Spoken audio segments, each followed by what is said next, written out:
I also Okay, went let's in. do it live. I also went in and renamed some of the intros so that way you at least had some sense of what they were. Oh, that's not as fun. I know it's not as fun, but DJ spin that shit. I still don't know what half this Spin shit means.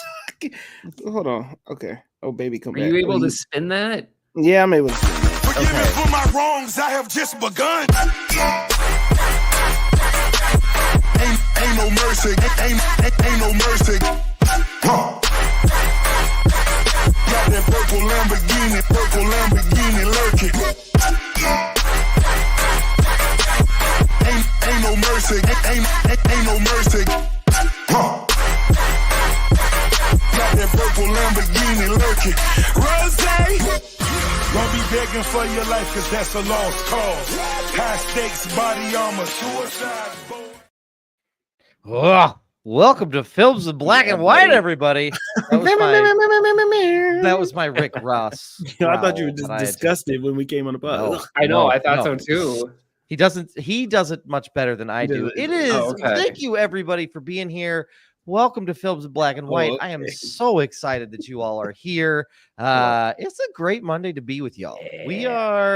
We're going to talk about, we're going to do some deep dive into Joker in preparation for Joker Fallait à Deux that's coming out next week. Is that French? Brian, you might not know this, but that was perfect French that I just spoke right there. Okay, I've been to France. It's perfect. I bet you were like, "Am I in Paris right now?" Brian, you're not. You're just on the podcast. Down the Champs- Élysées? No, you're not. We're gonna also Marcus and I are gonna recap our trip to Sioux Falls, which is full of all the things you would come to expect from him and I. I'm excited. With my son in tow. So that's always fun. My dog. And we're just gonna do a little peppering of some other stuff in there. We're gonna talk about some comic books I read. Just gonna be like a potpourri episode, y'all. We're gonna talk about a little bit of everything. But in order to do it well, in order to do it right, I need to make sure everybody is thoroughly brought into this space. So I'm going to kick it on over to Brian Roush, aka the King of Comedy. How you feeling, sir? I'm feeling Taxi King of Comedy. Sorry, I couldn't read it. King of Comedy, which we'll talk about later if you don't get my Chiron when we talk about Joker. So don't worry, it's a little bit of inside baseball. You'll get excited. A little bit. Yep, a little bit. But yeah, I'm feeling great. We had a busy weekend. We're like ready for October. We're like ready, set, go. We have pumpkins out. We went and picked pumpkins. It was a nice 70-degree day, like mildly overcast. The flannel came out. The pumpkin spice lattes are flowing. Like we're in prime autumnal territory, folks. Okay. Like, all I needed was like a sweater, but I run hot. I think I've mentioned that before on the pod. I run hot. There's no way I was wearing a sweater and picking up pumpkins because all the kids pick the pumpkins, but who carries them? Who carries them? Dad carries them. Dad carries them. So yeah, that's all to say. Feeling great. Very happy to be here. Well, yes, I see you in the comments. I'm feeling great because the Vikings are still undefeated. The Minnesota Vikings are undefeated. We're going into October, and the Vikings are 4-0. There's no better premium hater than Roman Myers. I'm just convinced. Just like premium hater type shit. Roman Myers is like tag on YouTube being, "Can a guy get some coffee around here?" is such a deep it's so cut. petty. It's so perfect. I never gave a time frame when I would deliver this cup of That's coffee. true. Roman, that's on you. I mean, I'm just saying. Phone never rings. Well, there's that. But yes, I had a great week. We started watching some stuff. Maggie and I watched some movies and some TV shows we'll talk about in a little bit. But overall, it was great. It was great. So I'll throw it over to Marcus. Marcus, how are you doing? Oh shit. Marcus, the Dillo. The Dillo is in the building, baby. I feel like I'm feeling good. I'm glad to be here. Today was one of those Mondays of like, woo-wee, goddamn. And so I feel like woo-wee. Roman Myers is going. Listen, Roman Myers, y'all gotta take that up on the side. Listen, it's feeling good. I'm happy to be here with my guys. We had a full weekend. Coyotes won. Coyotes are number 4 in the coaches poll. So we are up there right now. You know what I mean? Coyote football. And we had a good weekend going to Sioux Falls. A nice little guys day out with Doug and Harrison, but I'm here. We're prepping for homecoming. Homecoming is next week. It's next week. It's next Yeah, that week. train's coming. That feels early for some reason, but It also okay. feels early and late at the same time. Yes. Usually it's this weekend. Yeah. Like usually it's the first weekend in October. So it is started late weird in the semester, so everything feels off because we started so late this year. Yeah, that it's been throwing us off. But anyway, Doug Barbara Wagner, how are you feeling? I'm feeling great. Like I am excited to be here. What I am very excited for. So those that know what's going on in the Wagner home base is my basement has nothing in it in preparation for painters that are coming tomorrow to paint all the walls to complement the new carpet that I got. So I am very excited because we are on the precipice of this like basement pseudo remodel to be done. Yeah. And so very excited about that. Like that's amazing about that. We are going to declutter once everything's done before we put stuff down, which I'm excited about. I have some design choices that I'm very excited to implement. So there's some things I'm very, very excited. What kind of design? Yeah, I was going to ask the same thing. Because that sounds a little. Yes, thank you. So Roman's like, why is your camera angle different? It's because my desk is like sitting like cockeyed. So I saw this guy notices everything. He does. He's like watching. He's like watching and taking notes. Yeah. So I cannot take credit for this, but I thought that this was a really cool idea. All right. I saw this on Instagram. I wish I could remember who I saw it from. But essentially, this person so they make Lego sets that are inspired by scenes from movies. Right? Sure. So like I have an Indiana Jones and Temple of Doom one where it's sort of like it's sort of like a cutout of where he's taking the golden idol for the first time. And what somebody had was they had a poster of Temple of Doom they had a poster and then they had like a little display right in front of the poster of the Lego set with like a light. Yeah. And I thought that was like sweet. Like I was like, this is awesome. And so I'm thinking to like combine like Harrison's love of Legos, my love of movies. We're gonna sort of do something like that and sort of put it up that way. So that's really creative. I like that. That's really creative. I feel like I saw something like that on Etsy somewhere. Not mine, not my idea. Really I literally saw it and was like, this looks really cool. So they have one for Jaws. Brittany is really into Friends, and so we have a Lego set that I got her for birthdays ago of Central Perk built, so we could do like a poster of that with that. Like so there's some cool stuff that we can do that I'm excited that we're gonna like look into. Central Perk that's the coffee shop. That's the coffee shop. Oh, yeah, it's like the main set besides the apartment. It is. I would say. Yeah.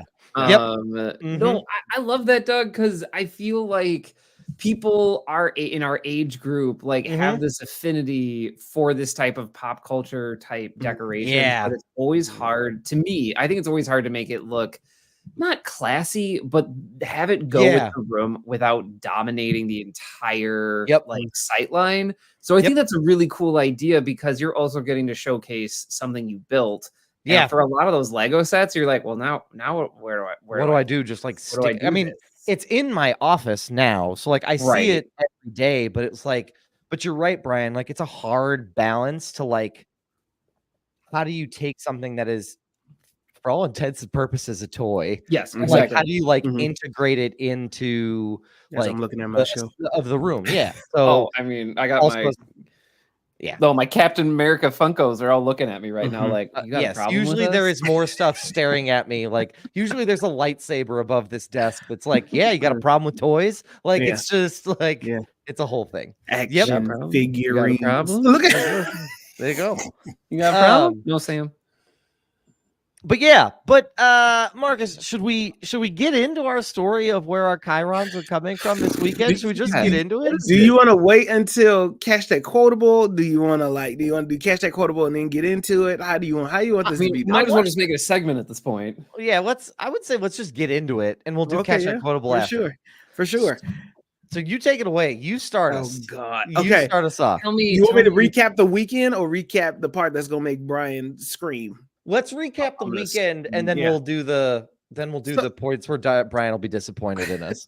So excellent. We had a nice little weekend. It's been a while since we hung out, and Doug and I kind of hit like this kind of crossroads because I was thinking it, but he brought it up first of like, yeah, we should plan a time to go to the comic book store. You know, we go to Rainbow Comics and Collectibles in Sioux Falls, and he was like, oh yeah, don't forget SuperCon is this weekend, which is the Sioux Falls everything con. It's like Comic-Con, everything, right? On steroids. So like on steroids. So it's at the Denny Stanford, real good time. It's 3 days. I think it's Friday, Saturday, Sunday. So we went Sunday because there was a game on Saturday, and I don't think either one of us had time Friday to go. So we went down there, and it just so happens that was like family weekend. So it was perfect. You got to go down there and you got to see a parade of like costumes and everything like that. It was like from all the kids. It was like really cute. And it was like just a dope, nice setting. We did a nice little brisk, quick walk around the whole arena and around the whole function. And we got to see a bunch of different things. You know, obviously Harrison is like, we're with Harrison. Harrison is looking and finding things that he's interested in. So we're like, double, you know, when a kid gets like, they find something that catches their eye. It's like, they might pass by it, but then they want to go back and kind of look at it and study it some more. So we're like, it's the perfect place to do that without needing like, it's no stress of like, come on, hurry up. We got to go. We got to get up out of here. Like, it was like, it's like such a no pressure environment, which I really like. So really do. We got to saw Dave Wheeler, you know, who's been on the pod before. Got to see Dave. Shout out to Dave. And it was just a good time. So we made several purchases. Do you want to go through purchases now? Or you want to go through the full I'll go through my damage. I will go through my purchases. I'll let you go first. So I got a couple of things. So I'm big into comic book sets. Like the completionist in me has a hard time like not. So this is Brian's first time seeing this, by the way, for people listening to. So like, we didn't share any of this in the chat. So I bought this complete run of X-Men Schism. Oh, that's a favorite. I'm very excited to read. So it is all 5 issues of Schism. So I don't have to like wait. I don't have to jump around. It is the main through line, which I'm very, very excited to read. This is on my list for a while. Have you not read it? I've not. Oh, you have such a wonderful journey ahead of you. I'm very excited to read into it. I cannot wait. It's also nice because I've been very heavy into Ghost Rider lately. Yeah. And so like it's nice to not do something that's so like dark and edgy and kind of metal. Like it'll be fun, but not in the same way. I also bought the entire run. Brian doesn't look confident in what he's saying, so I feel like you might be going into some shit you might be misinterpreted. So yeah, that's fair. Schism is basically like what would happen at an X-Men family dinner if it's taken to its logical conclusion. So okay, I wish you the best. God. I got this Amazing Spider-Man, the complete set of Invasion of the Spider Slayers, which I'm very excited about.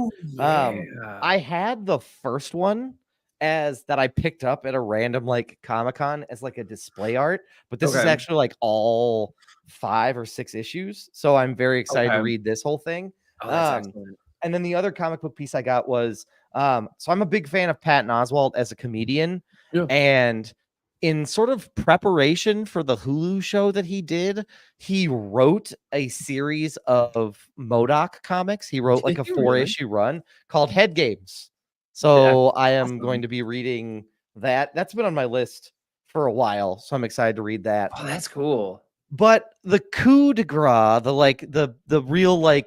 the real like feather in my cap is I was able to find a Venom action figure that I'm very excited about. Nice. And so it's very posable. So we're talking about like toys. I did not 20 minutes ago had a conversation with my wife where she went, "What's that?" And I went, "It's a decoration for my office." And she found it, and she was like, "Oh, okay, because we're trying to declutter and you need decorations for your work from home office." And I'm like, "Yeah, I do." So I've been looking for something like that for a while. So nice. It's got 2 different sets of hands and 2 different heads, one with the tongue out, one with the mouth closed. So is it the Marvel Legends? It is the like Spider-Man animated series sort of Marvel Legends one. So like it's sort of a throwback that way. So I'm very, very, very pumped for that. I like that. That's really cool. Mine was modest.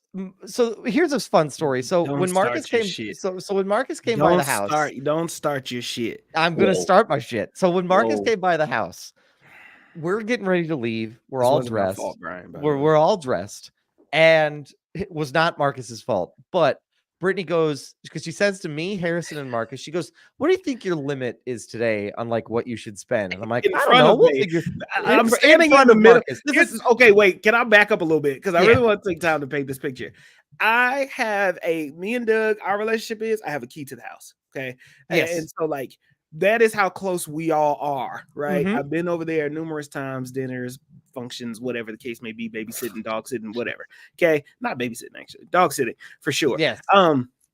So when we walk in the house, it's comfortable. I walk in the house, Harrison's at the door, opens the door, Reagan's coming to the door. It's full times. We're sitting. I'm just standing in the living room, which looks super nice with the new couch. I was just there helping move the new couch. I'm just standing there in the living room. So this is how comfortable this conversation is. Yes. And then Brittany goes, "So like, what do you think your limit is?" And I'm like, "I don't know. We'll figure it out. Like, I'm just gonna kind of play it by ear." Oh, I know how my wife was. And sort of like playfully, right? Like knowing that there is some undetermined limit, but also sort of she knowing like I can't be excessive, but also her knowing that it's me going with Marcus and Harrison. Right. So like, let's try not to be too like, let's be realistic on like setting a limit. And so we were talking about it. And Brittany goes, "You know what we don't need? Any dumb shit at the house. Like we just don't need dumb shit." And then as we're walking out, as all three of us are leaving the door to go to the car, Marcus goes, "Don't worry, I'm gonna pressure him into buying all sorts of dumb shit." Like that's what he said as he left. And so I made up my mind right there before Marcus gets into all the things that he bought. Yeah, I made up my mind right there that I was like, I am not trying to help him. Like I'm gonna be an instigator and an agitator and a like, hey, you should get that. You know why? Because you deserve it. Like that's who I'm gonna be. So Marcus, what'd you pick up at the Comic-Con? I just want to say he was on all bullshit, just by the way. So yes, he was on all bullshit.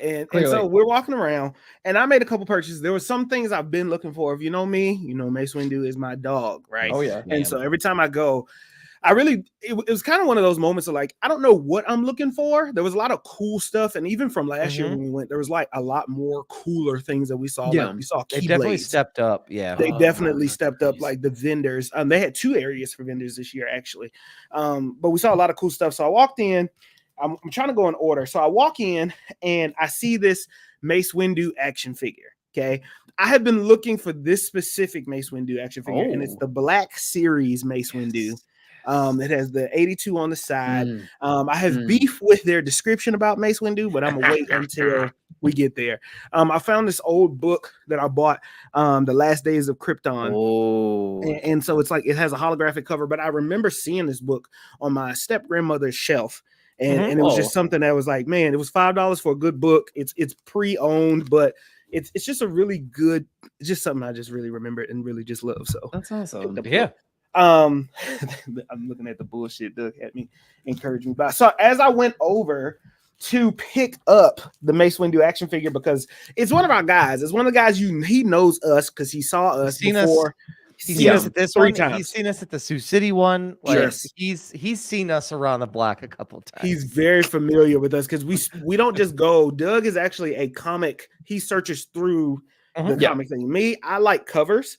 I love stories, but I love a good cover that brings me into a story. So that's 100%. More of my methodology behind it.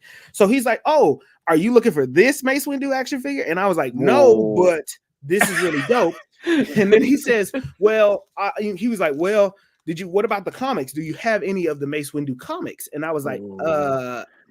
Like, they did comics? I said, "They did what?" And he said, "Oh yeah, it was a very limited run." And I got the 4 series Mace Windu run, 1 through 4.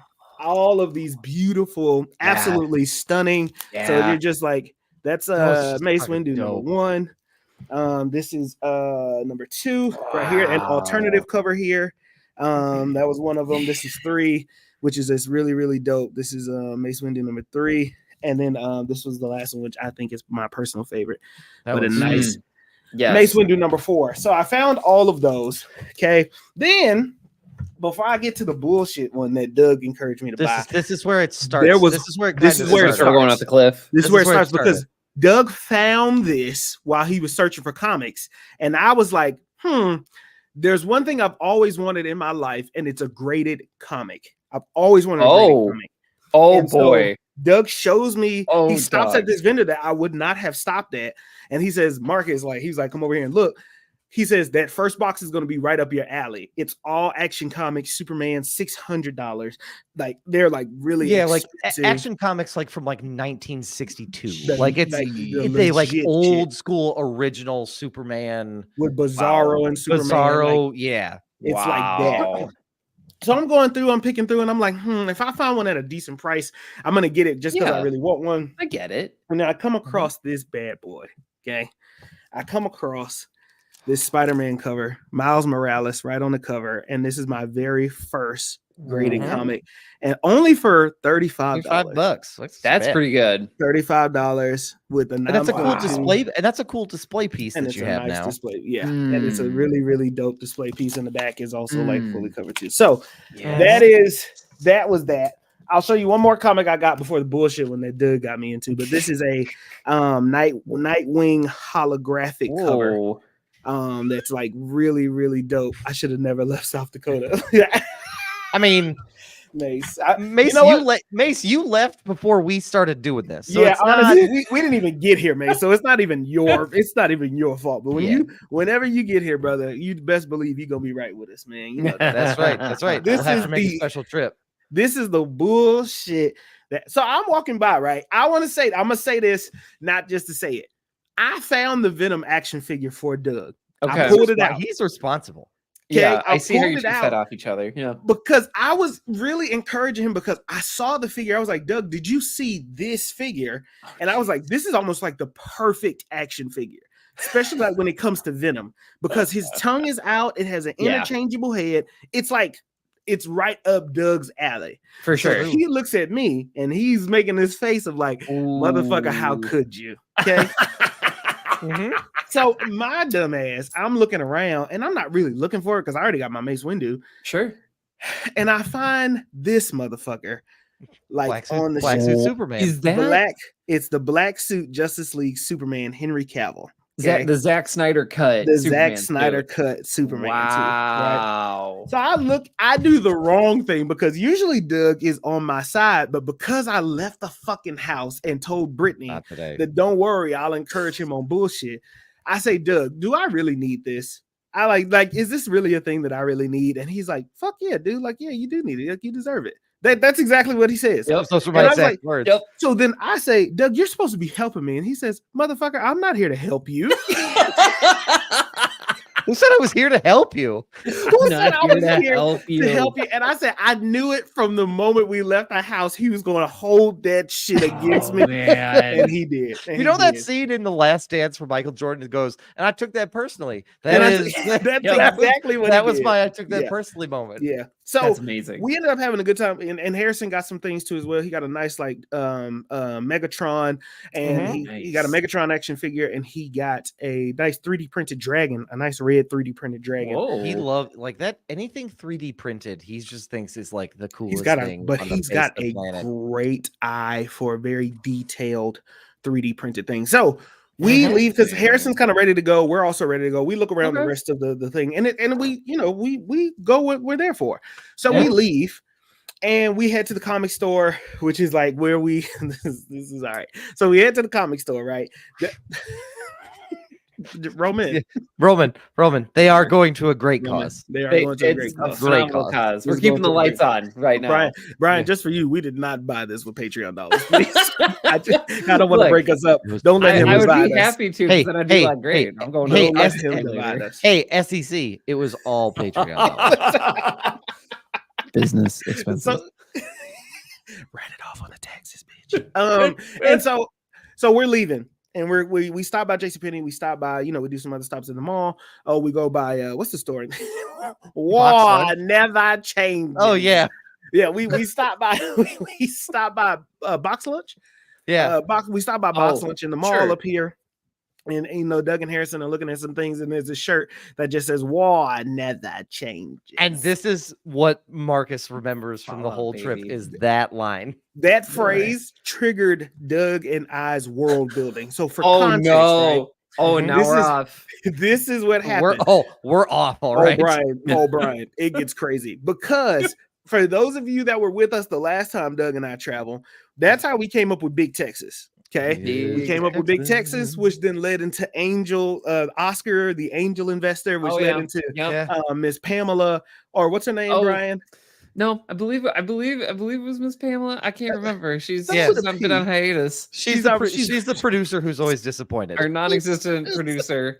Who's disappointed with us constantly. So fellas, come on, y'all. Let's move on, y'all. And so we built 3 additional characters on our way to Bagel Boy. So one, we were riding back we were going to Bagel Boy, and outside of Governor Kristi Noem's former headquarters, yes, her is this array of statues, weird lawn art statues, really, but it's but they're like normal characters, but they're shaped just different enough that they couldn't get dinged for copyright. Right. So it's like a really fat Mario, like way bigger than mustache man in blue overalls. Yeah. But and then it's a guy on the corner, and it's just the guy on the corner who's selling it, an abandoned building, and these figures are spread out in the parking lot. So Doug's like, that's pretty funny that is what become of the former headquarters, because she's almost done out of office, like she's done her thing. And we see in the passing is a Sonic figurine that he's selling, but it doesn't look like Sonic. We called him Sonic. We called him Sonic. And all of a sudden we did this world building where the Sonic is actually a guy who goes to birthday parties, right? And he's trying to make some money on the side. And he's not a hedgehog. He's an armadillo that's painted blue that wears blue jeans. It's a guy in an armadillo suit that wears blue jeans. Oh my gosh. How he awful. calls himself the Dillo for short. So that's how we see Sonic the Dillo. Here comes on Sonic the Dillo. You want me to come to a party and invite you? Let me take French a picture with knockoff. I love it. Yeah. So he imagine this guy coming to your kid's birthday party, and he just runs around in circles like he's the fastest motherfucker alive. Excellent. This is so neat. Can't catch the Dillo. Try to catch the Dillo. The Dillo misses his wife. So it's like he's the saddest man on earth. And then we get into whether or not here's the base question. Would I move in with my mom? Is the question. Right? I can't explain the context of the conversation right now. I will go with it for now. But the base conversation was, okay, if you had to, would you move back in? Do you think your mom would you guys save some money? Would you move back in with your mom? Yep. Would you move back in with your mom? I was like, me? No, because we need some degrees of separation for my sanity, for her sanity. We need some degrees of separation. And I was like, if I have to figure out a different place to stay, then I was like, maybe I need to sleep with a rich white woman. Well, then that comes Barbara. That triggered Barbara. That triggered Barbara. Doug, you want to describe Barbara's an 83-year-old woman who might be a little bit racist, and who she has dementia with racism. She has dementia where she can't remember where she is. And I said, can you imagine the time where she wakes up with you in the bed for the first time? Fucking Roman, wait. Just you wait. Roman's asking the important question. Yeah. So Barbara wakes up with Marcus in the bed, and she's like, "Oh dear, I'm being assaulted." Like, it's just like, what would the neighbors think? Meanwhile, Harrison is in the back watching Garfield. I was just about to ask. And he's mimicking me and Doug laughing because he said, "This is what you sound like. This is what you guys sound like." Yeah. The best part is right when we started joking. And I said, Marcus mentioned Big Texas. Harrison, to himself quietly, goes, "He is Big Texas." Because he just remembers it from the last time we were doing it. He sung the song. I thought that was the greatest shit in the world. Yes. But then it morphs into, I was like, Marcus needs to find himself. Because we were talking about rich MILFs with breast jobs and whether or not they're happy. Wow. That's how we got there. And then I said, and then I was like, Marcus, you need to find one of those because they're rich, they're not happy. You might be able to take care of you on the side. And Marcus goes, Marcus has his head in his hand. I think he goes, I don't know. I feel like they might confuse me with the help. And then all the roads, like all of the rails came off.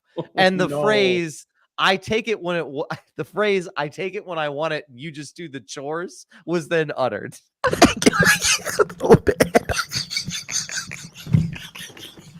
Wow. So, I don't even know what to say to that. Listen, it was so Brian. When I tell you we had tears in our eyes when we gotten off the fucking interstate. This is all while driving, mind you. So I thought I was gonna get us all killed. So this is all while driving. So we're just explaining, and that phrase is said of like you just do it. I take it what I want and you just do the chores. I was like, it was some other things in there, but this was our ride back. There was one more character I think that we kind of just came up with, but when I tell you this is how easy it is for us to like just build off of each other, it's one of my favorite reasons for taking a trip, man. Yeah, I will go anywhere for that reason. Like if someone's like, hey, we have to go here, I'm like, sign me up. This is gonna be a trip that takes 10 minutes. It's gonna feel like it takes 10 minutes, even if the drive is 3 hours. It's gonna feel like it takes 10 minutes. Yeah, so, it was just natural connection. So it was a good time, and these are all jokes in fun. Doug, for those listening, Doug don't ever say anything appropriate, but he builds off of whatever the fuck I be saying, which is like. It's just one of those. It's a good time. It's like just enough, and it's like good dark humor. And I just think it's real funny just to be able to have that relationship with somebody you trust that won't go too far in saying some off the wall shit while building. I don't know. And I think the other thing that I've always appreciated, and I'm going to make this more sentimental, but like the thing that I've always appreciated, like when Harrison tags along, is I always appreciate that like he's seeing two like adult men. Having fun. Absolutely. Like not like being uptight, like not taking themselves too seriously, but just like cutting up and having fun. And I think that just creates an amazing place for like a little kid to just feel safe. You know what I mean? Like, so that's the thing that I've said that to Brittany after we got home. I was like, it's just really great. On some non-toxic shit. Yes, that too. And you're modeling positive like relationships and friendships because not everybody has that growing up. Like my dad, a lot of his friends were like on the East Coast, so he didn't always have that, and so it wasn't through any fault of his own. Like he was in a different place than he had a lot of his career. So like having that model is huge. For sure. So that's awesome. Yeah. So, Brian, you always come to mind because we always say Brian's gonna hate this shit. Yeah, Brian's gonna hate this. Or like we'll think of things like Brian. This is the thing. Oh, Brian would love this. Brian would love this. We've also said that. Like, we'll see Star Wars things and be like, Brian will lose his mind about that. Yeah. Like there was a person at the Comic-Con that was giving tattoos. Like in the middle, like real tattoos, Brian, in the middle of the Comic-Con. All right. Everybody laid out fully across getting a leg tat. Like getting a leg tat. Yeah. And it was all like nerdy stuff. And so they had a whole like section of like Star Wars things that was just like, they were just sweet. And so, phenomenal. Yeah. Oh, yes. Well, I was with you there in spirit then. You were. Brian, every step of the way. Every step of the way, Brian. Excellent. Yeah. Oh, that sounds wonderful. It was, but we do have a whole podcast. Yes, it is. Yes, Roman. Why are you? Yes, it is. What's the confusion? That may not be the most extreme Chiron that we've had. It's not. It's not. If anything, I think it's kind of tame, to be honest. It's not.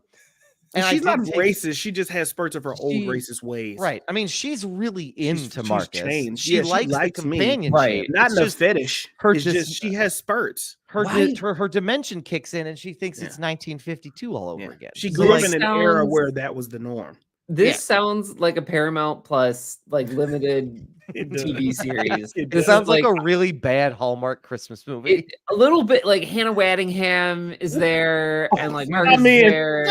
And like, it's like, who are you? Hannah, call me what the fuck you want. I'm in. Done deal, baby. Oh Jesus! All of our love to Hannah. Please come on the pod. But We do have a whole other podcast to get to, y'all. What? Like, we do have some other things we want to talk about. I appreciate the indulgence of all of our storytelling. I don't know. She's usually shows up at the worst time, and that means you want to know something. Barbara. That means the last 34 minutes have not been the worst moment. So that's good. So shout out to us. Shout out to us. We did. Way to go, us. But we are going to play a little game that we like to call Catch That Quotable. Catch that quotable. The silky sounds of Marcus J. Gentlemen, are you ready for this week's quote? Hit me. All right. The homeowner's charter, which you signed, says the grass is supposed to be 2 inches, and according to my measuring stick, yours is 2.5. It sounds familiar. It does sound familiar. The homeowner's charter, which you signed, says the grass is supposed to be 2 inches, and according to my measuring stick, yours is 2.5. Ooh, something makes me think like you remember that scene from Cat in the Hat when like when they have I don't even know how to word it. Oh my god, I don't know if I Okay. I'm holding. 1 second. I did not see Cat in the Hat. I saw bits and pieces. Right, that was Mike Myers. It was, yeah, Mike Myers. And then the kid that's in everything that I can't, whose name I can't remember. That's in everything? The kid that's what does that even mean? I don't know. This has me feel like it could be like Stepford Wives, where like it's a comedy. Yeah. But it's not. So yeah, that's my guess. Okay. I feel like, I don't know, I'm getting a grown-ups vibe. I don't think it's grown-ups, but it's like it's giving me oh man, I'm totally blanking on the guy's name. But I'm gonna find it, don't you worry. I don't know. I'm kind of getting Step Brothers vibes, but I feel like it's not Step Brothers. I feel like we all know that movie relatively well. Yeah. Okay, so the hint from Roman is that this is animated. Okay. I thought this line would have been said by Adam Scott. Okay, so then the route that I'm going to go with this is that there is a movie. I know what this is. Okay. Sorry, I had a phone call to answer.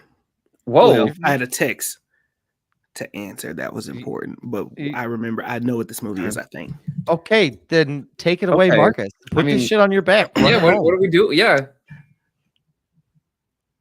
Oh, I think is he gonna butterscotch soda this? I was about to. I do think there's a movie about a squirrel, right? Okay. And there's a movie about a squirrel, and they're trying to lead all the animals to get like the food and things like that. Over the hedge? Over the hedge. Over the hedge. You know exactly what the fuck I'm talking about. Because there's a raccoon. Well, as soon as you started talking about stealing food, I think there's a lady who's she's a mean motherfucker. Okay. And hey man, ride this shit home. I think it's over the hedge. Okay. When he said animated, I think that's okay. Yeah. All right. I think it's over the hedge. Marcus, you nailed it. 2006 is Over the Hedge. Eat my ass. No, I won't do that. But yeah, we did it. Everybody, no, I won't do that. But we did it. Eat my ass. I did. Hey, that was while I was multitasking too. That's you know what bullshit I got embedded in my fucking head. That just goes to show how great you are at just how much pointless information. Just being able to multitask. Never underestimate all that useless information. It's true. Never underestimate. That's true. It comes up somewhere. That's why you're great at party. That's a good. I just want to say that's a really good movie, by the way. You know what's crazy? We watched that like as a family like 3 weeks ago. Did you really? Yes. That was that was like around. I don't know if that was around the same era, but like there's the one about the bear. Yes, and it's Ashton Kutcher and I believe Martin Lawrence. Open season. The open season. I thought that was like in that same realm of like animation and animated movies. And the one with Red Riding Hood, they tell all the stories about the fairy tales, and that's also that same kind of animated Never style. After. Is Happily Never After. Yeah, where she's like doing karate, fighting, and kicks. By the way, I've not seen any of you are like pulling these shits out of your fucking head, which is incredible. Yeah. I don't know how I'm doing that because I have not. Hoodwink. Oh, that's what it was. It was Hoodwink. Yeah. Hoodwink. Yeah. Oh, we do have to. You know what? We did not select a nonprofit. That got away from us. Oh, we did. We'll have to do that. Next We week, have some time. Yep, we'll take some time because I'll make a note of that on my calendar. I do want to say, over the hedge. This is like a lead role for Bruce Willis. This is when he was like, this was before the whole kerfuffle of him doing all those low budget movies. It was Bruce Willis. It was Steve Carell. It was we got Wanda Sykes in here. Wanda Sykes is in it. Eugene Levy and Catherine O'Hara are in it. Are you doing that off the top of your fucking head? Yeah, I think so. Let me see if I'm right. Yeah, no, he's absolutely right. By the way, Avril Lavigne. I just pulled it up. And correct me if I'm wrong. Yep. Is Barbara Streisand? Does she play the mean lady? I'm not seeing that. I have Allison Janney. That's who it was. It's Allison Janney. So I got that wrong. Catherine O'Hara's in here. Tanya and West Wing fame. Yes. This was an all-star cast if you really look at it. It really was. I mean, this should have been a lot bigger deal. Somebody Bob Igered this, and somebody did. Somebody did. Like, I need you to be in this. I need you to be in this. This is not a Disney film. This is a DreamWorks. It's a DreamWorks film. Yeah. So they do not have the same firepower Disney did to get all these. Have y'all not seen Cat in the Hat? No. The live action Cat in the Hat? No. We have to watch that. That has to be the next Patty Family movie. Okay. We do because y'all would actually like that movie because of the comedy in that. It's a very adult humor. Is it really? Okay. It is. It's very adult humor. All right. You would Brian, you specifically would laugh at that shit because of the adult humor in it. Okay. That's crazy that y'all have not seen that movie. Like, it's creepy as hell. I have not from that perspective, but like it's a good one. Okay. All right. Because it came out, I think, when I was in college. I think you're right. Nope. No, it did not. It came out when I was in high school. So I was like, Cat in the Hat. Nah, I'm in high school. I'm an adult. Roman's in it. Yeah, so, true. Okay. All right. I mean, I knew Mike Myers was in it. Dakota Fanning is in this. Okay. Oh my God. And then that little like chubby cheeked brunette boy who's in everything.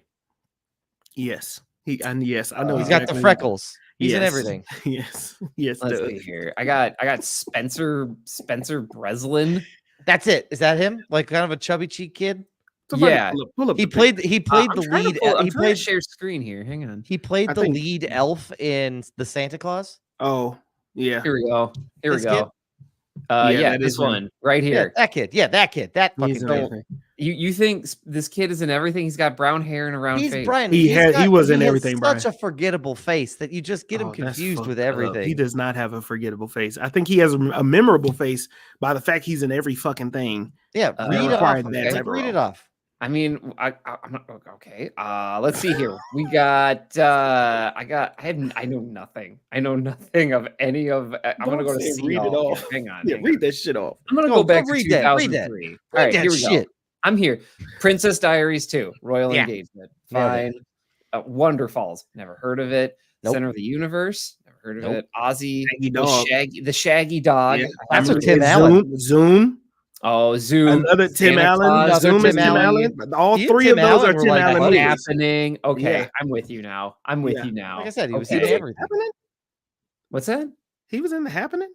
He sure was. I'm pretty sure he was somebody's kid. In The Happening. Rest in peace. I don't know any of this other stuff. Looks like things changed for him in 2016. He didn't do anything for years. Well, okay, stop having that face. We had to go to college. We had to grow the fuck up.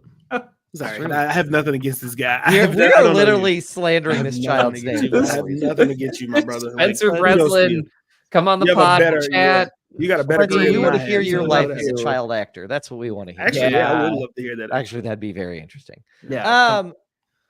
But gentlemen, we have topics that we wanted to discuss. I'm really avoiding Joker. I know you are, but honest. You know what? We're doing it. We're doing it right now. Why are you avoiding it? And this is a safe space, by the way. Safe space. If you're like this, we're gonna recap Joker, everybody. For those who are listening and following along, we're going to talk about Joker in preparation for the sequel. So, yes. Marcus, why don't you want to talk about Joker?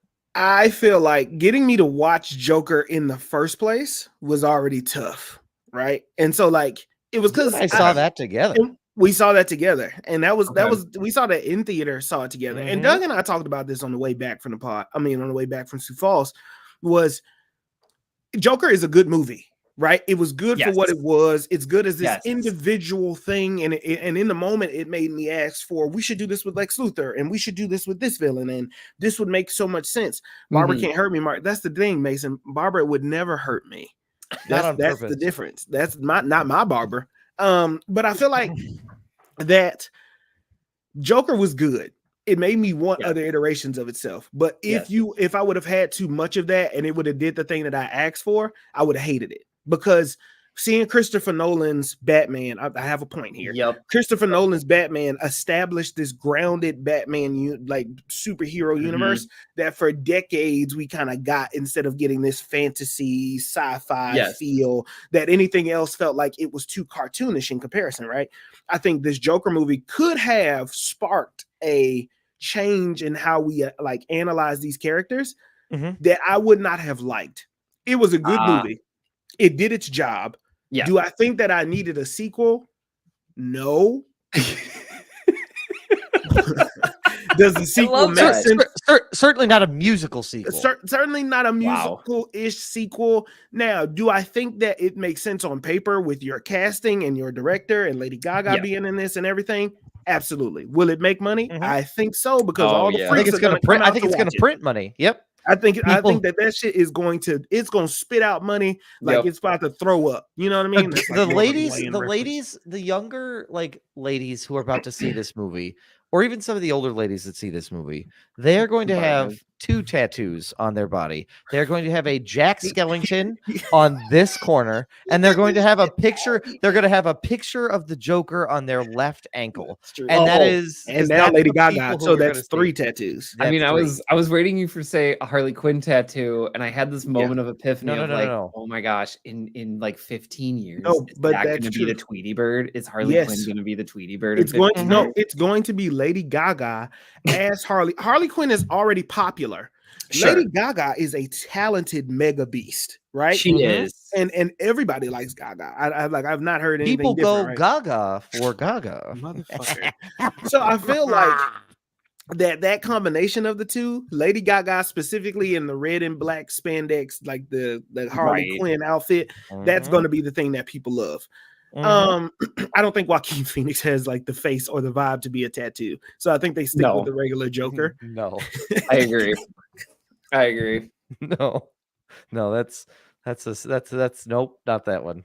He does not have a face. Motherfucker's got a smoker's face. I don't think you want to put on a goddamn tattoo. But once again, I have nothing against Joaquin Phoenix. Like, you got a much better career than I do. Anyway, I don't want to watch that shit. Yes. Also, Brian, quick anecdote. Every time I saw a picture of Jack Skellington at the Comic-Con, I would point at it and go, I'm going to get that tattooed on my body. And I would just walk away. Because he's my soulmate and he understands me. Yeah, he's broken. I can fix him. He's broken like me. I hate that movie so fucking much. Marcus, here's the thing. After doing like a mini rewatch, I agree. Like, I don't disagree. I think. Yeah, I don't disagree. About Joker. I thought you were talking. Sorry, I thought you were talking about Jack Skellington. Okay, no. Did a rewatch of Night. I did a rewatch of Nightmare Before Christmas. He is my soulmate, and I agree. He is everything that I'm not, and that I wish I could be. And so, Brian, where do you think Doug gets his Jack Skellington tattoo? What part of his body? I mean, if we're not talking the booty area, that's what I was Brian, thinking. I was about to say the left butt cheek. There it is. I know you. I know you. Actually, what I want it to be is I want it to be like a tramp stamp, but him like peering over my butt, smiling. Like his bony fingers. Both Marcus and I like revile. By the way, like if you're watching the live stream, you saw us both make a face. We did not see each other. We did not plan this. Yeah. It's at the 49-minute mark in the live There you go. cast. Enjoy it, everybody. But taking over what? My butt cheeks. The belt line. Like duh, Marcus. Like so if he bends over. Sorry. Yeah, so I bend. Like, there he is. You're right. So, yep, there's my man. Yep, Who's there's looking Jack. back there? His fucking bony fingers giving me the like double guns. That dude's getting his prostate check and then fucking making eye contact with the doctor while getting his prostate looked at. Because I'm close to prostate age, so Like, to see it. He's like, all right, can you bend over on the table? And I bend over, and all he sees is Jack Skellington. Like, I like that you gave Jack Skellington finger guns. I feel like it really brings the whole thing together. He never does that. Like, because they're bony finger guns at that. Yeah, too, they're right? not. I mean, like, yeah, they're just chopsticks. I mean, like you're gonna get your eye poked out. So here's the thing about Joker is that it is so clearly a character piece. Yes, where they wanted to dive into.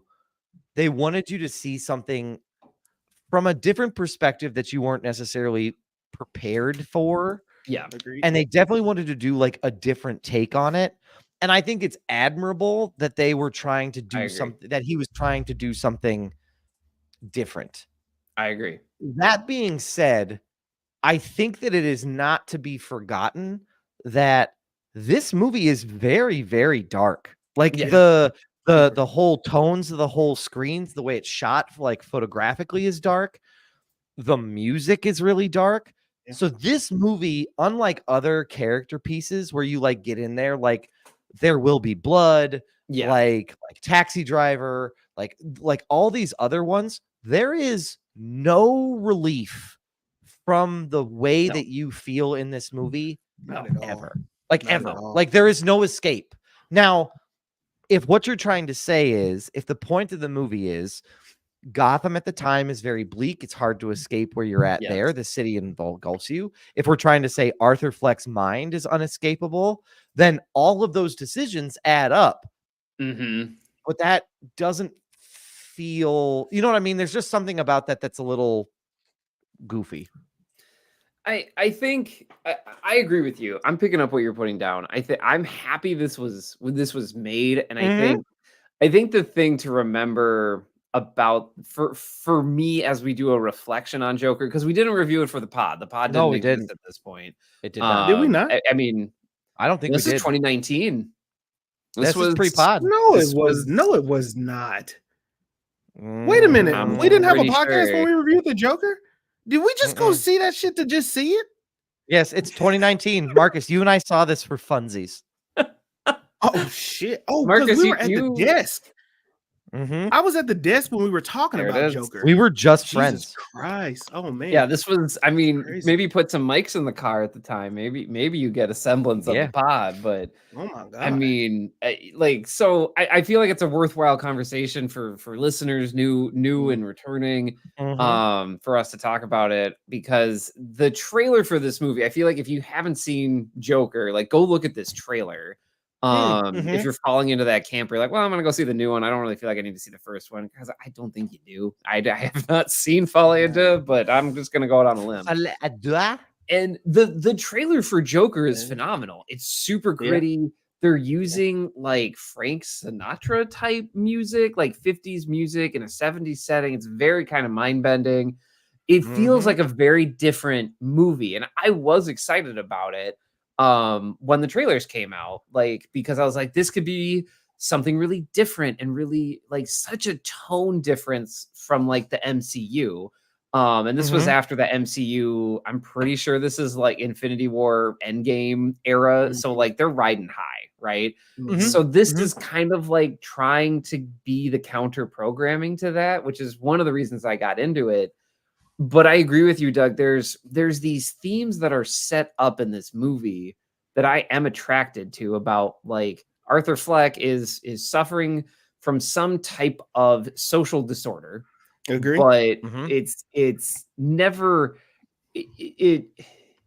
there's not like a resolution to it. I don't need one, but like it's just kind of there, driving some of the plot a little bit. There are points in this movie where, you know, straight up Joaquin Phoenix kills people on the subway. And they're like, is like, you know, and it's kind of like, okay, yeah, like he's lost his mind, but then they frame it as like, it's the clown vigilante. And it's like, no, that's not like Joker's not a vigilante.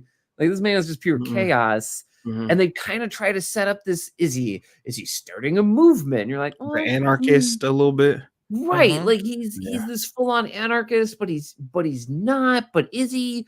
And like, I just bring all that up to say, like, the movie set up these really compelling themes for me that I latched onto. Like, I fully sunk my teeth into this and thought it was going to be, something greater than what it was. And I came out of it feeling like Marcus does, of just like, this was enjoyable. This is an enjoyable movie, but there's no big payoff for any of the themes that are presented in Joker. There's not enough of them. It's just enough to give it, oh yeah, okay, there's a lot of different things happening here, but there's never enough of one thing to make you go, yeah, sign me up. You know, can I tell you why I don't? Brian, I want you to finish, but after that, I want to tell you why I don't. Go ahead. You should say peace, because I think it's a good discussion. Is this a freedom of speech podcast? It sure is. All right, I respect everybody's individual views and ideologies and beliefs. And that's too bad because you're canceled now, buddy. Well, good. You're gonna have to cancel my black ass because cancel me. I think the reason that I don't like this goes to Brian's point. And cancel me. I feel like that later. I feel like, yeah, that was crazy, Brian. You had me crying laughing. I feel like the reason that I don't like this, because 2019 was a pivotal time, right? Yeah. In everything, in primarily in politics, right? And I feel like leading into 2020, right? In 2019, 2020 was a crazy, like it kicked off a fucking wild time in our lives. And I think for me, Marcus J. Destin, not as like a representative of this podcast, but as a solo individual person, I have had an issue over the years of the idolization of madmen. Yes. And I think that to Brian's point, this movie ends almost rewarding Joker for being this anarchist and for being this like I'm doing this for the like, I don't want to say weirdos, but like I'm doing this for the ones that feel like they're always silenced and made fun of. Like we saw how bad Arthur was picked on. We saw how bad he was treated. We saw how he was mistreated, and you did build some empathy for him. But to go on national television in the movie and to shoot to shoot the interviewer, Robert De Niro, right? And there's chaos that ensues, and the rich are the bad people, which is like, okay, yeah, like I'm with you. Like there's a lot of things in there that like, okay, yeah, I'm with you. But the way that they go about it is, no, at the end of the day, Joker as a villain, as a character, is written as that and should not be turned into this anarchist hero, kind of what the Riddler was in the Batman of like, then it roots a cult like behavior. And it roots these people that are inspired by these actions to think that, yes, that is okay. And what this world needs is more Joker type anarchists or madmen, because that's what's rewarded. And I think that is what this movie does, maybe accidentally, because life imitates art a little bit too well, or vice versa. And I think that's such a great point, because I think you're absolutely right, because and I think that is where this movie, like, so the director, Todd Phillips, has been on record and said the inspiration for this movie was Robert De Niro's Taxi Driver. And I think that is one of the fundamental differences between the two movies, is that, you know, when you're watching Taxi Driver, you are not meant to see that character as somehow a movement outside of what's in his own head. Yes, because he says on several times in the lead character's act. It's played by Robert De Niro, but I can't remember the character's name. But Robert De Niro in the movie says like, hey, I wish somebody would a big rain would come and finally clean these streets. Yeah. And when he reacts the way that he does, and he's in the right place at the right time carrying a gun, he becomes the hero that he tells himself he is this whole time. Right. And that is the key difference between Taxi Driver and the Joker is Taxi Driver is we're all like, dude, you're just straight up killing people. Like you're not a hero. Yeah. And in Joker, it's like, is he? It leaves the audience asking too many questions of is he, isn't he, where does he stand, where doesn't he stand? It leaves too much of that up to chance of what, and that, Brian, leads into your point of like, it does so many things with these themes so well, but not to completion, that the sense of like, you play with this like of what's in his head and what isn't.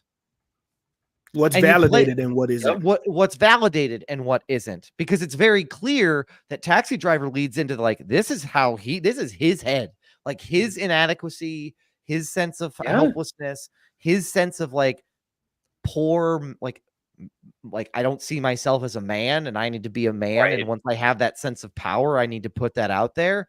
Joker is like, it's mental health. It's a feeling of helplessness. It's also like a power thing. It's also in his own head. There's just so much going on there. Yeah. There are at times where you look back on it and you're like, fuck, this is just so much to have to wade through. And oh man, Marcus, I just want to say, I think you have such a succinct point about, like just kind of this madman worship of like, in a wild world, he's the only one making sense and taking action. And like, and I do feel like Joker will, as we reflect back on it, because it's been 5 years. And I double checked the timeline.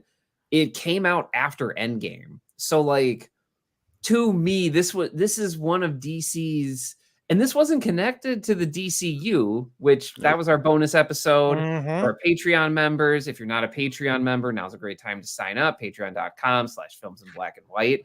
And I think that they were trying to get all their like irons in different fires, right? Which is why I was happy about this film. They were going to do something completely different. And so it's like, the Todd Phillips gritty aesthetic. I get it. To your point, Marcus, though, it was like, oh, okay. So like, what is kind of like the opposite of this Endgame feel good? Like the good folks won at a cost, but like the folks that should have won and they got their happy endings, right? If they didn't sacrifice themselves. Like DC wanted an antithesis to. Yeah. Exactly. Yeah. And this feels like that foil, but like instead of I guess examining like, hey, the Joker's messed up, here's why, and like not necessarily like you need to sympathize with him, but like this is why they think chaos is the way to go. Instead it turns into this like really ambiguous like stew of like edgy like Joaquin Phoenix performances. And I say performances because like it sometimes it just doesn't feel connected. And I want to put out there, Joaquin Phoenix does a phenomenal job in this. This is not a commentary on his performance. His performance is magnificent. Period. It is definitely story, script, and editing here. And I think the other thing about this too is like Todd Phillips was like, I'm not making a comic book movie, okay? Instead, I'm making a movie about worshiping a madman, to Marcus's point. And I feel like as we look back, when the 45th president was in office, we got that. We got that in real life, which is why I think I sour on this too, of like, I kind of feel like I lived through part of this. Like, which is why it's hot or cold with me. I think yes to all of that. I think in addition, I think what makes this hard is that, like Todd Phillips had this idea, but like, do we remember the narrative at the time? Like the narrative was like comic book movies are ruining Hollywood. Yeah. Like, this very much felt like I'm going to make something that's comic inspired, but I'm really going to lean into the story of Right. it. And it's like, okay. And again, I appreciate what you were going for. There are moments where there are shots in this movie that are very well done, that are framed really well. I don't even think that this is not like a bad movie. It's just, I think that we need to remember, like, to your point of like, this feels like the pinnacle of, we're going to make anti-heroes something to envy and something to maybe aspire to be, that I don't think is necessary.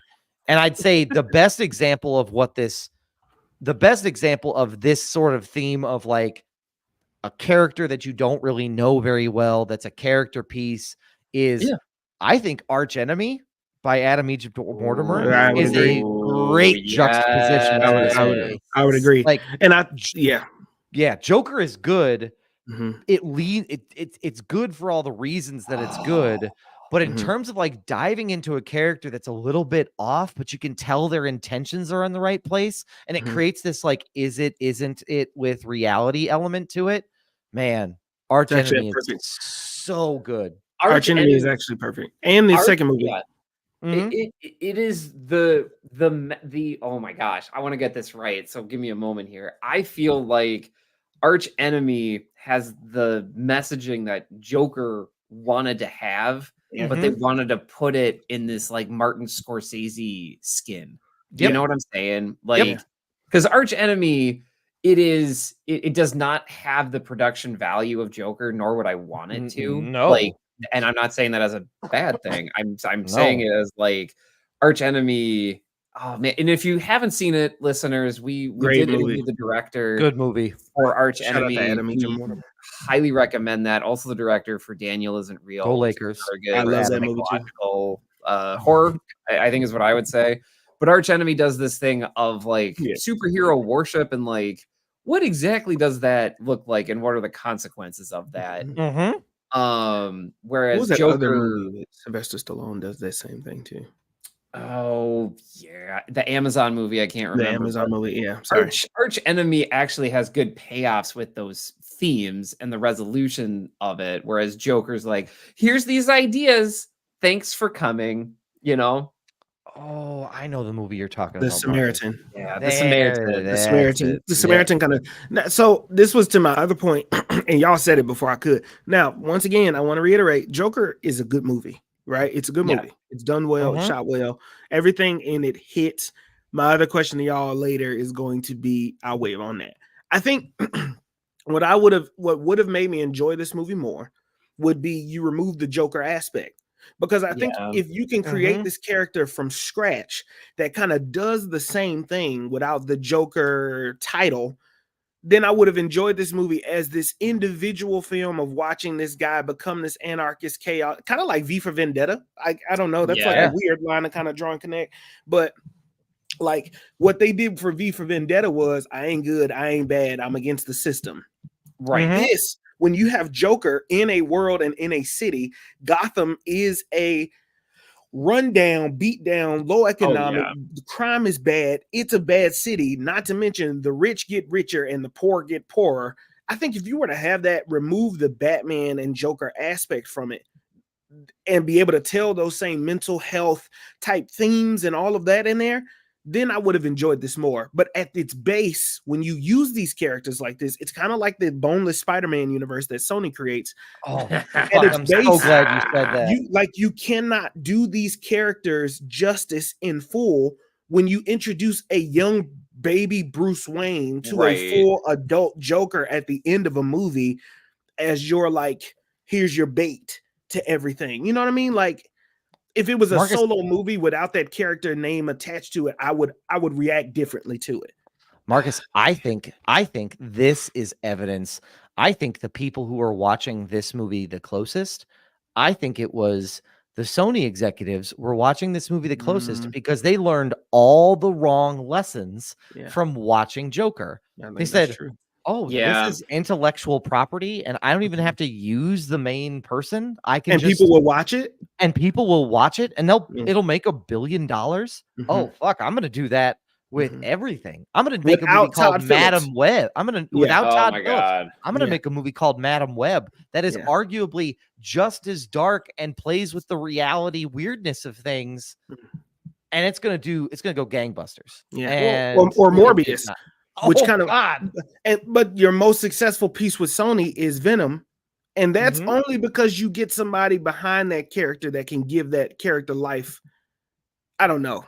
That's me. Brian? I think there is this vibe of like, hey, we can make these anti-heroes cool. And it comes from like villains gaining so much popularity. You have to, like, it's capitalism, right? Like they want to find a way to monetize it, which is why Venom has become the Venom he is. And it's fine. It's what I actually think it's been a fine story, but I think the same thing happened to Joker to a certain extent, but there's no way to tone down Joker the way that he's presented. And so the thing with Venom is like they knew what they were making and they knew that Venom couldn't fit into some serious type archetype. Like it's silly. He's an alien goo who has Spider-Man powers, and they kind of made it funny. I'm not gonna say that the first Venom is a comedy, but like it's very lighthearted. Very. It is. And I feel like that was the right way to go with it because it is a silly concept, and they knew they were a comic book movie and they leaned into it. Whereas this, I mean, you're trying. We don't want to be a comic book movie. Don't call us that. That's the thing is like you're making a comic book movie and you're not calling it a comic book movie. That's what it did. And like it feels like a Martin Scorsese film, which is fine. I love that guy. But it feels like it's it feels like I think the thing that I always get hung up on with such a good film that it is that it collapses under all of these not expectations, but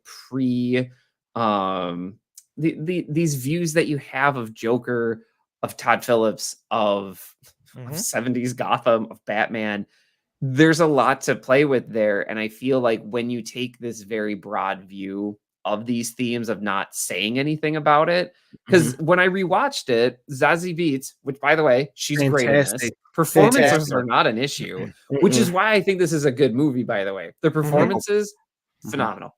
But she's like, hey, I'm paraphrasing here, but she's like, that guy who killed the Wall Street people on the subway, I think he's a hero.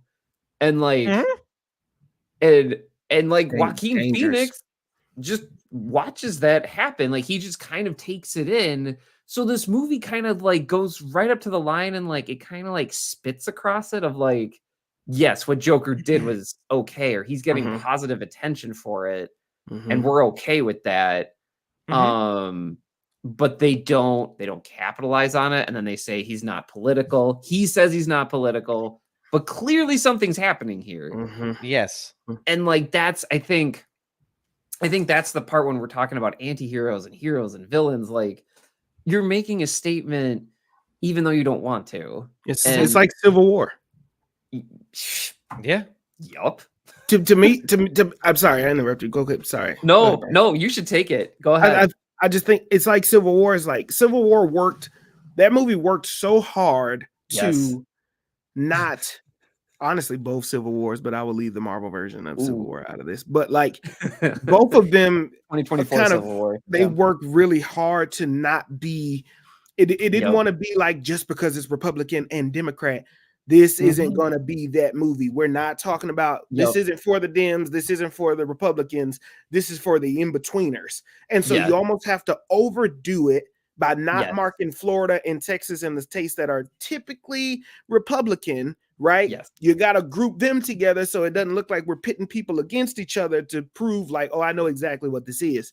Right. It becomes a political statement because movies tell a story for people or puts it helps people tell a story or find the words or the imagery to depict how they're feeling. So if I'm walking into a theater and it's I'm going to use this as a medium of storytelling or of feelings or projection or whatever it may be, or just describing how I'm feeling, how I felt in 2019 seeing this shit and then being on the other end of 2024, I have no inkling of an interest to rewatch this bullshit. I'm sorry. I'm not interested. I'm not intrigued. The only thing that would pull me in is the fact that it's a comic book character, if I'm just being honest.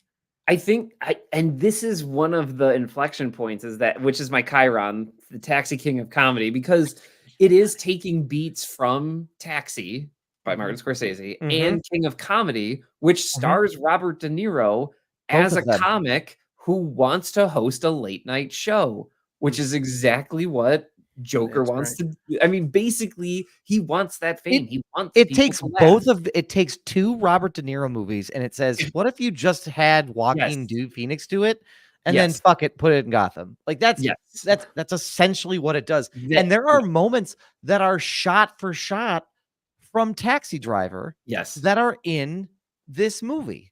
And that whole gun to the head stuff, that is an iconic fucking like if you were to do a still image from Taxi Driver, Robert De Niro with the mohawk and the bloody hand doing this is infamous. That if you saw that, you'd be like, that, I know what that's from. I haven't seen the movie, but I know what it's from. And Joker does it twice. Yeah, he does. He does. It does it twice. And it just makes me ask, what is this next movie then? Right?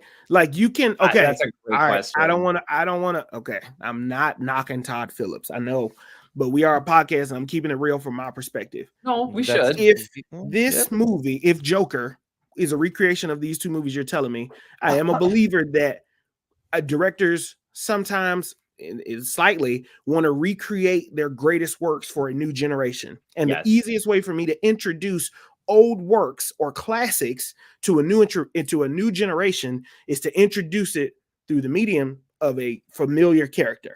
Okay. So if Joker was the combination of Taxi and what was the other King of Comedy? King of Comedy, and it's the same beats, it's the same shots, but shot on better cameras, better technology, better storytelling with better actors that are more mature and aged. Joker is successful because it is the combination of two successful, acclaimed movies. What is then Joker do? You know what I mean? Like, what is it? What is he? What is the story? What is it? What are the beats? What is the inspiration here? Is there an original story here? Because now you have Lady Gaga. You're introducing Harley Quinn, Lady Gaga, as a concept in a musical with Joaquin Phoenix. So I think one of the things and the weird reason that I got hyped for the sequel is because I feel like Harley Quinn adds this element of like, she's able to reflect a lot of what Joker gives her, and she goes a different direction with it. And so I think it does have this opportunity, and I'm feeling the same way I did when I saw the Joker trailer. So I'm prepared to be hurt. However, I do feel like it's going to be more cerebral and more inside his head. For sure. And I feel like, Todd Phillips, like, I respect Todd Phillips because if you're like, I don't know what he's done other than Joker, this is the guy that did the Hangover trilogy. The man knows comedy. He also did War Dogs, which I feel like kind of flew under the radar. A good movie that flew under the radar, Brian. Yeah, it is. That's Jonah Hill. Yeah. And he did Road Trip and Old School. Like, he has done films that we have bracketed, Starsky and Hutch. So like, he knows his comedy.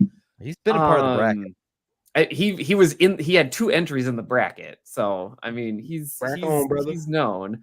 But looking at these inspiration, basically he's looking at New York, which is again, big shocker, folks, Martin Scorsese film movie, which is basically like a musical film, just being like, how great is New York?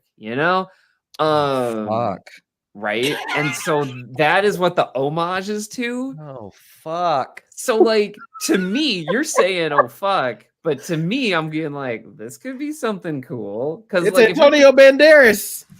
Look, go back to our In the Heights fucking review, damn right it is. If you don't get that reference. But if you're just telling me there's a musical inside Joker's head with Harley Quinn, that is such a smaller scale I can get behind, because we're not dealing with, but is Joker good? Is he a symbol? Is he an anarchist? Like, no, he is clearly having a hard time staying within reality. This is how he's making sense of reality. And he's doing it with this person who reflects the same energy back at him. What does that look like at the end of the day? I'm willing to see that. I could get behind that. I have two things that make me nervous about this. Sure. Lady Gaga going before he gets into it, let me say this. Lady Gaga going to steal the show. And I think that's what's going to happen. Joaquin Phoenix, 100%. I think he carried the Joker because, like, they're super. Now, Zaza Beetz, I think, is one of the most phenomenal actresses. She's so underrated. So talented. I think she's so underrated and deserves so much more. Now, Joaquin Phoenix took that Joker role and ran with it, right? Yeah. But I think that Lady Gaga going to come in here, and I think that she is going to absolutely, undoubtedly steal the entire fucking show. I would agree. With that. I agree with that. Sorry, dude. I wholeheartedly agree. No, I think this is honestly going to turn into an Oscar situation where she might get nominated and Joaquin may not. It's going to be The Star is Born, but this coming off of the back of Joker and this being the sequel, I think she gets to amplify and step into a role that it's a comic book character, which we love comic book characters. Yep. We love Lady Gaga. We love Harley Quinn. These are all three separate things that now are hitting this intersection of, like, why are you looking like that, dude? You go. I will touch on it in a moment. Is it okay? Go ahead. Actually, I'll go ahead. I'm done.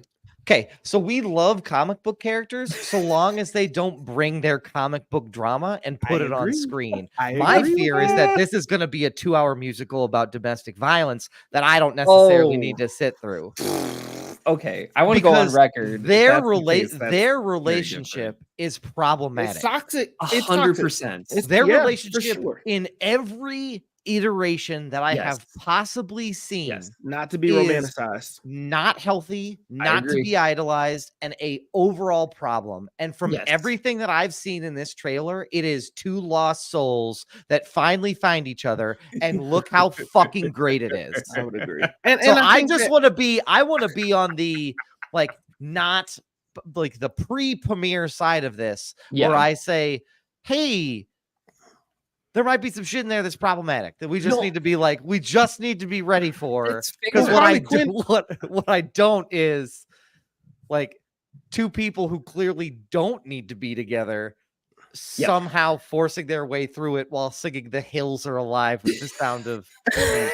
Like, I don't fucking need that. If we look at the album Lady Gaga's gonna release, I don't know if these covers are in the movie.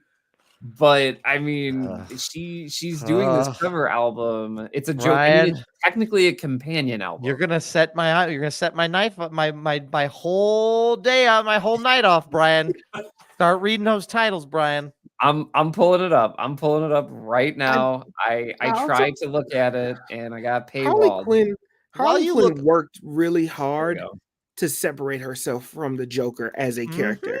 Especially within the last 4 to 5 years, starting with the Suicide Squad, Margot Robbie as Harley Quinn, like, worked really hard. I think after that, you saw an iteration of a character that could be independent, that did not need to rely on Joker. It was no longer Harley Quinn and the Joker. It was, matter of fact, became more so Harley and Ivy more than anything else. With the Harley Quinn series, that's exactly what it turned into. I want to give a plug for that. That show's incredible. If you have Max, watch Harley Quinn, because that's a phenomenal animated show, and it's for adults. That's the best part. It is not for children. It is for adults. And Kaylee Kikuo comes out of nowhere with a great voice performance too, because you're like, oh, you mean the blonde lady from Big Bang Theory who probably, like, phoned it in the last 5 years? Yes, that person. And she does a phenomenal job in Harley Quinn.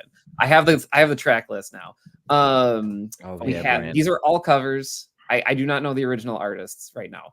We have Good Morning. We have Get Happy. We have Oh When the Saints. Jesus. Doug, you'll roll your eyes at this one. World on a String. If My Friends Could See Me Now. That's Entertainment. Track 7 is Smile. Track 8 is The Joker. We'll see where that goes. Track 9 is Folie à Deux. Track 10 is Gonna Build a Mountain. track 11, Close to You, track 12, Happy Mistake, and closing it out with track 13. The final track is That's Life. So I actually just got a glimpse of what this entire movie is about from the title, from the track titles. Oh yeah. And it just told the story from beginning to end of everything that's going to happen. And I'm no longer interested in this. I don't know what to tell you. I'm just not interested because that sequencing of track titles just told me. It's like I remember when we have DVDs and you would go to pick a scene and each scene is labeled something of an important moment in the thing of like where you wanted to pick up from the fucking movie. Y'all kids don't know nothing about fucking DVDs when you had to put the shit in the damn thing and then go to remember where you left off and had to remember where you left off, and then you got to pick the scene, and each scene is titled something. Right, it's titled something for you to remember. It's either a line from that moment or a pivotal moment in the film, and that track list just did the same shit. And I'm no longer interested because you just told me the story through the damn track listing. So Nostradamus, tell us what you think this movie is. Tell us how it goes. I mean, Brian, give me the first five. Give me the first five. First five. Track 1, Good Morning. Okay. Track 2 is Get Happy. In parentheses, it says 2024. I don't know if this helps you. Track 3, Oh When the Saints. Track 4, World on a String. Track 5, If My Friends Could See Me Now. Okay, so at the beginning, right, Joker is reeling or is still suffering from the consequences or is in the court system. He's receiving some type of consequences from the previous movie. Okay. And so I think that he meets Harley Quinn in some church, or he meets Gaga, who is either the superstar, or meets her in some church or some type of, it's like a sign from God, or when the saints go marching in and he runs into her and when he needs it the most, and it's a sign from God when he's leaning on something. And that is like the world on a yo-yo. He's going back and forth because he's in love. Is this real? Is it not real? Whatever the case may be. That is the first 5. Give me the next 5. So that's the first act. All right, I'm into it. All right, track 6. Track 6 is That's Entertainment. Track 7 is Smile. Track 8, The Joker. Track 9, Folie à Deux. And track 10, Gonna Build a Mountain. Okay, listen. After they go back and forth, she is an entertainer. She's going to boost the Joker up as that guy did the right thing. I think she's famous in this, right? Or either she's a pop star in this movie and is a singer in this movie, and it's somebody he idolizes and puts in the role of somebody that he leans on. And she believes in him so much that's entertainment, folks. Hey, what you're doing is not trouble. That's entertainment. That's what the Joker is for. That's why we love the Joker, right? And then we get her boosting and defining the Joker to embrace that side. You're not Arthur Fleck. You are the Joker. That's entertainment. You know what I mean? Thank you, Mace. Thank you, Mace. I love you, my brother. Like, that's entertainment. That's what this is. Give me the next 5. Well, hold on real quick. I will interject. I'm going to interject really quickly. I think you're right. I do think, though, that they are taking this from the angle that she is his therapist, which only makes you more right. Because she's the one that pulls him out of his dark place, for sure. So he's miserable in the system. He's miserable in the system. Then she signs up and is assigned to his case, and it's like God has sent him this woman who's going to look after him, and all of those other things are her slowly starting to be like, he's not wrong, he's right, and now I'm going to start to do the things he's doing.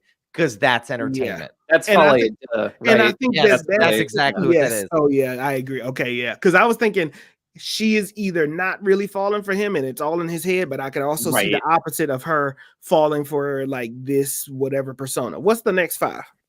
So there's only 3 left. We got Close to You, we have Happy Mistake, and That's Life.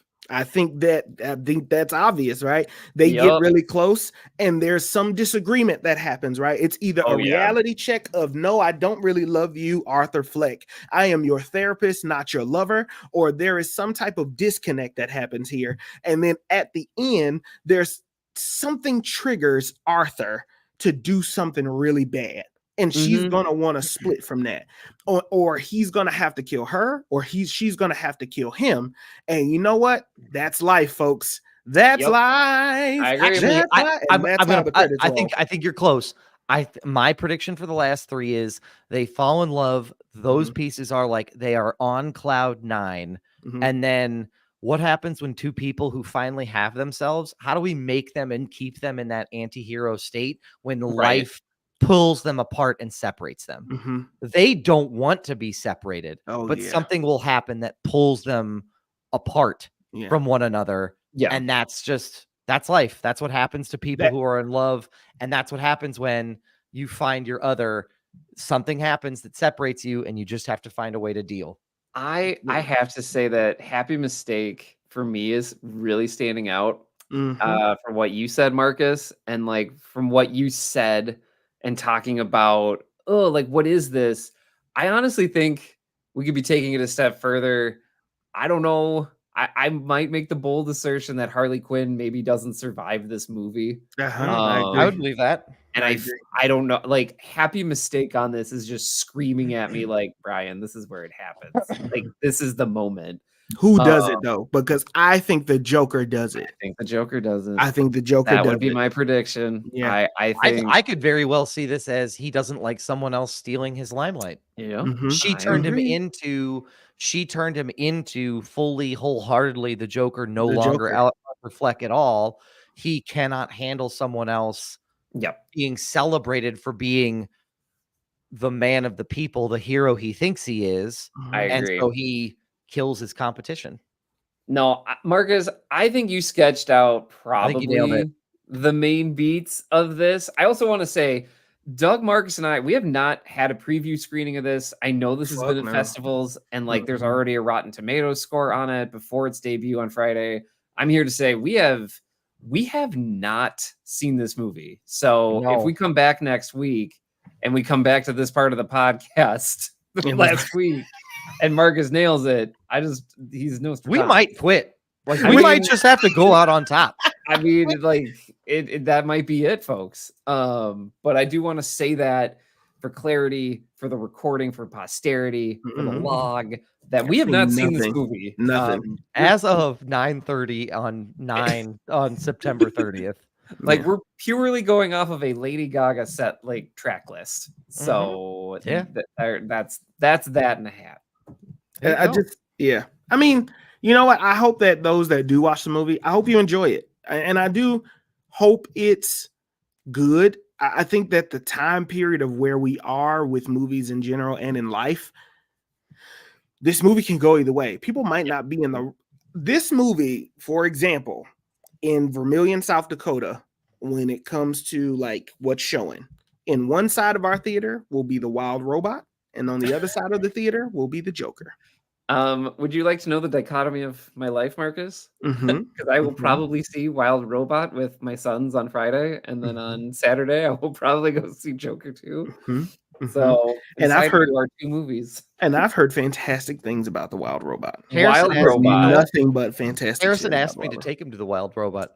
Brian, I might very well do the same thing. I'm taking my boys. Read the books, so like they're so hyped about it. Also, very excited to support Lupita Nyong. Like I think she's a phenomenal actress. So yes, that is probably my double feature this weekend. That's a crazy double feature. Actually, that's a wild double. That's a good one though.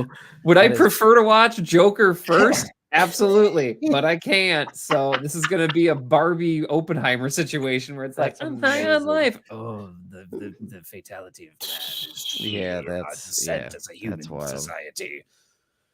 Yeah, Mason, we're glad we convinced you to see the movie, if only to see if we're right. Honestly, only to see if we're right. I only want to see the movie to see if I was right. That's it. Yeah, that's fair. it. Man, that's reasonable. So, I don't know. Mason, we appreciate you. Yeah, Mason. And you, Roman. Gentlemen, anything else that you all want to chat about, or otherwise we'll move right into plugs. The last thing I want to say, right? There's one last thing I want to say. There was a news item that came out. Our pal Zachary Levi has been widely reported. I think he self-reported on himself, but he has endorsed Robert F. Kennedy for the president, who then he said, so I support President Trump, which a lot of stuff makes sense now for Zachary Levi. So that's like all happening in the social sphere, and it's really strange. It's very weird. What a half-assed way to say, like, yeah, he did. He was hosting. He was hosting the whatever event that was happening when he did the endorsement. Like he was moderating. He was moderating an RFK event, according to USA Today, and then he was like, "By the way, y'all." Yeah, I'm so over this election season. After he did shit, oh, me too. Oh, I'm over it for so many reasons, but yeah, for sure. For sure. I am too. And I just wanted to bring this up because I feel like this is one of those actors who's like ready to just get off the Hollywood train, and like he's gonna start an alt-right podcast. He wants to be canceled so bad. He's gonna host it with the woman from The Mandalorian.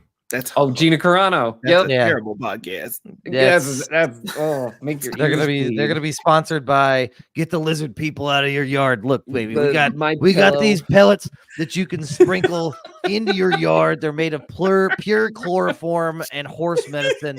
And what they're gonna do for you is you have no idea what this is gonna do for you. This is gonna clear your whole yard from chloroform and horse medicine is crazy. I mean, he's not far off. Lizard people, mole, gremlins, anything that might get into your brain and make you start feeling gay. Because that's all they're trying to do. They're trying to make you gay, and that's what's going to happen. So buy gay away horse medicine chloroform pills from me, Zachary Levi. Wouldn't surprise me, honestly, at all. Zachary Levi would not surprise me. By the way, that's a weird ad on Truth Social. That's what? Your primary audience, probably. Yeah. I'm convinced that if I just decided one day to just put like baking soda into capsules and sell anti-frog person pills, I could make $100,000 pretty easy. That's a fact. You could clear $1 million probably in a year or two. Brian. Yeah. I mean, with my way to do some certain accents and my access to fake mustaches, we would be fine. Doug just rides the line of Doug could be a completely different person. Oh my gosh. He'd whip out that southern accent. You'd never know. Oof. Yeah, just wait. Move on. Yeah, let's move on. Ooh. Move on. Right. Too much space. People getting riled up. You ever have that where the Holy Spirit just catches you and you're like, I got to do a voice right now, and it's okay. Not today. That's not usually what my Holy Spirit says, but yeah, for sure. My Holy Spirit is somebody wants you to do an accent. Somebody said Southern accent, Doug. They're talking to you. They want you to do John Voight. They want you to do John Voight from Anaconda. I knew it. Get close to me, huh? That whole fucking movie. You guys, we gotta watch Anaconda. Yeah, Anaconda's gotta be. We gotta watch Anaconda. Not before we watch Cat in a Fucking Hat. No, it'll be fine. It's good. We will put it to the Brian. We're gonna put it to the Patty family. They will pick whether it's Anaconda or Cat in the Hat. I mean, I was willing to do a one-fer, but I mean, it's fine. No one-fers. Make people choose. Wow. Two I was trying to sides. be collectivist here, but No. okay. All right. Make it an absolute statement, Sith. That's what I'm saying. You know me. That's how I live my life. You know. Fuck. Yeah. You know, Brian. Like it was a slur. It did feel a little slurry. Gentlemen, what do you all have to plug this week? Speaking of the absolute Sith. That's a Brian Roush slur for you there. All right. Brian won't curse on the podcast, but he'll call you a Sith to your face. I will. With contempt. So you better feel that. Hey folks, I'm here to tell you about Etsy.com/shop/the-love-nerds. That's my wife's Etsy shop. She has all types of designs that you can print, that you can order. Go check out the shop for yourself. You can also check out her website, which is thelovenerds.com. Absolutely. Marcus, what do you got? You want to make sure that you follow the mantra, never offended, always humble, or NOAH. You heard it from the Mocha Cowboy. New music is on the way. Big Texas, the project, is going to be out soon. Shout out to the AV Lounge once again, just because I love the AV Lounge and that's my home away from home. But new music is on the way. SOULTYE. Soul Tie has Fooling You out, and he has some more new music on the way. So make sure you go stream Soul Tie, stream some Marcus J. Destin. But whatever you do, follow the mantra: never offended, always humble. You heard it from the Mocha Cowboy, the Mocha Cowboy himself, and take it from the Dillo. If you enjoy this podcast and all of our discussions, make sure you share this podcast with a friend or a family member. That is the best way to support the podcast that you love. If you're feeling generous and you want to pick whether or not we watch Cat in the Hat or Anaconda, head over to patreon.com/films in black and white. Sign up for one of our tiers. Vote for the poll that is coming imminently. We do have a 3-step process to success. Brian, what is that first step, sir? Hey, folks, I'm here to tell you to read a book. And I'm telling you, it doesn't have to be nonfiction. You don't have to keep reading self-help books. You're fine. It's fine. Take a break. Read something with trolls and gremlins and stuff. Like all the self-help books, they'll be there. They'll be there when you're done. Like, go read about vampires flying around and stuff. Like, just take a break. Do you want to listen to the last few books that I've listened to on Audible? Sure. Brian, I feel like you were calling me out because listen to the books that I've read. Your next 5 moves: Smarter, Faster, Better, Think Again, The Speed of Trust, Never Split the Difference, The Happiness Hypothesis, The Power of Moments. Are these James Bond titles? No, these are all books about business or how to have a positive mindset. That's all that they are. Well, read some comic books, Doug. I guess so. Let's switch that shit up. Just a little bit. Just a little. Either Harry Potter or this is how you become strategic in business. Like that's like where the realm of my books are lately.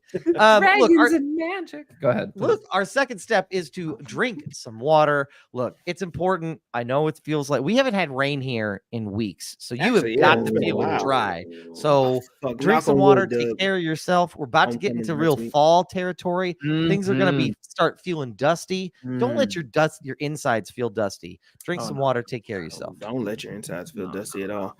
For that third step, you know what it is. You got to wash your ass. Listen, you are like, even though the sun is going down, it's getting a little bit cooler, you still have to wash your ass. You know what? I'm gonna add to this. Brush your teeth. I'm tired of talking to motherfuckers with stank ass breath. Right? Sound like that little man got shit on his shoe and he's tap dancing in the back of your throat. Like, I need you to like wash your ass and brush your teeth. That shit is ridiculous. Okay. And if my breath stinks, you know what I'm gonna say? Call me out on it. Hey, offer me a piece of gum. We gotta help each other. It ain't, you know what I mean? I'm not just pointing the finger. True. And if I stink, somebody should say something so that I don't stink again. You know what I mean? So wash your ass. And look, if you are the type of person that like if you don't do anything and you then go somewhere and you sweat, you're just gonna make the stink worse. God, it's just so like just rinse, just take care of it. If not for you, then for everybody else. And washing and taking, me and my mom talked about this today.